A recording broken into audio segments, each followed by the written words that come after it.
Alors, bonjour, cette vidéo fait suite à la précédente. La précédente faisait la démonstration d'un petit prototype d'altimètre destiné à être monté sur un faucon. Nous l'avions testé dans un modèle réduit.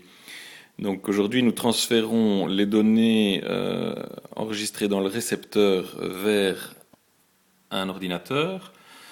Et à l'aide d'un logiciel d'analyse, nous avons récupéré les données via câble USB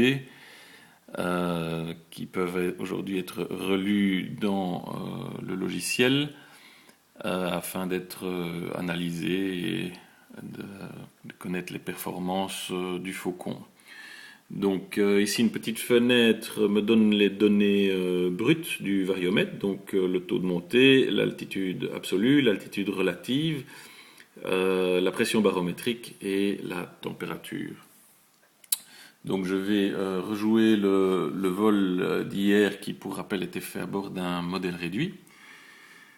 Voilà, donc ceci correspond au décollage. Je vois que la pression diminue très légèrement à cause de l'accélération de l'avion. Ensuite, l'avion se met à monter.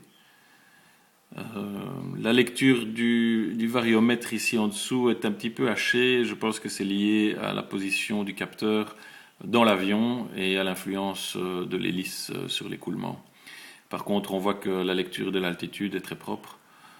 Donc là, nous sommes toujours en montée. L'avion va arriver à son paroxysme à environ 240 mètres. Ensuite, il replonge. On voit que l'altitude diminue fortement. Ça correspondrait au piqué éventuel du faucon. Ici, nous avons le début d'un palier à une dizaine de mètres. Voilà. Et le début de la seconde carrière.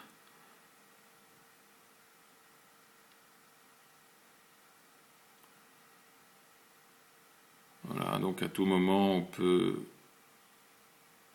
accélérer ou même mettre en pause la lecture pour regarder un peu plus finement une mesure ou une autre. Ici, on peut par exemple essayer d'arrêter la lecture au niveau du sommet de la carrière. Voilà. Et donc, voilà, nous étions à 215, 218 mètres avant de redescendre. Ensuite, on relance